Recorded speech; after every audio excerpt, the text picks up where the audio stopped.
Let's look at the veins first on your list. So if we look at find heart, we're going to go up from there. We can see superior vena cava here, this nice large vein. Connected to superior vena cava would be this one up front, which would have been much larger, coming from the front of the thoracic wall, and that can be called internal mammary vein. From the back side, connecting to superior vena cava, you should see, and this one doesn't have a lot of dye in it, but one that comes up all the way up and would have intercostal veins connected to it. But this one coming into superior vena cava is called a zygos vein. So a zygos coming up from behind the heart and lungs, this internal mammary coming from the front, all of those going into superior vena cava. We follow blood flow from the head. We would see these veins running through the neck on each side, called internal jugular veins, those are external jugular veins. Some cats show the vein that goes across right here that would connect both of those.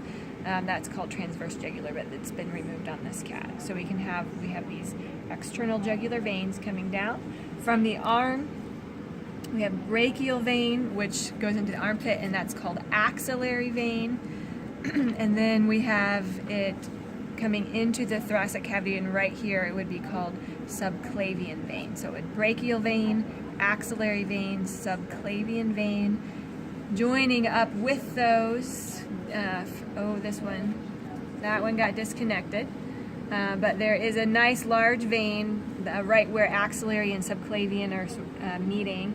That right there, coming from this muscle, is subscapular vein. So it's often very nice and large, obvious, coming from the muscle of the scapula. So brachial, axillary, subclavian, and then we had this subscapular right down here. So we had blood from the head and blood from the arm converging, and this vein right here is brachiocephalic vein. So both of the brachiocephalics flow into superior vena cava. If we look in the lower portion of the body, the large vein in the abdominal cavity is inferior vena cava. You can also see the veins that would connect to each kidney. Those are renal veins. And then we're going to follow into the leg, the veins. So when inferior vena cava here starts out right up here, there is, I'm going to move that out of the way a bit. All right, so we have at first this vein here called common iliac vein. If you look really far down here in the groin area, there are two veins, and I don't know if you'll be able to see that very well, but there's one coming from the deep portion of the pelvis called the internal iliac vein right here, and the one coming from the leg, that's external iliac. So internal iliac, external iliac, when they connect, blood goes into common iliac vein, which the two commons flow into inferior vena cava. If we follow that from where it was coming from the leg, the major vein out here in the thigh is femoral vein. Right at the groin where femoral vein forms, we see that there's another large and very deep vein that's called deep femoral. So we have femoral that's superficial, and deep femoral we just see right up in there. In some of the cats it might be gone, but in a few of them we should be able to see this really thin superficial vein that's would have been just underneath the surface of the skin, just laying on top of the muscle. This is the great saphenous vein. So great saphenous flows into the femoral vein. We also had deep femoral vein. So blood from femoral, deep femoral flows into external iliac vein. Blood from internal iliac and external iliac flows into common iliac, and the two common iliacs come together to form inferior vena cava. All right. Okay, we're going to record and go through the major arteries. So coming out of the heart is aorta. We can follow it all the way down through the body, and we can see abdominal aorta all the way down, of course, in the abdominal cavity. So I'm going to go back up and follow the first vessels that branch off of aorta from the heart. So back here to the heart, This was aorta. We're going to follow the very first artery that comes off. At first it's called brachiocephalic trunk. It's a short but big and thick artery that branches in the cat to 3 different vessels. The 2 that come off brachiocephalic trunk going into the neck, these are called common carotid arteries. Later on they would split into internal and external, but we're not going to follow that. So just common carotid arteries. And then if we follow the one that would go out toward the arm, at first it's called subclavian artery. Follow it out into the armpit, it's axillary, and then follow it out into the brachial region, which this one hasn't been cleared. We'll follow it on the other side, but eventually axillary becomes brachial. So let's look over here at the left side of the body. Back to aorta, the next big artery that comes off of aortic arch would be the one going to the left arm. So at first it's called the subclavian artery. So subclavian starts here, goes all the way up, and once it comes out of the thoracic cavity into the armpit, it's called axillary artery.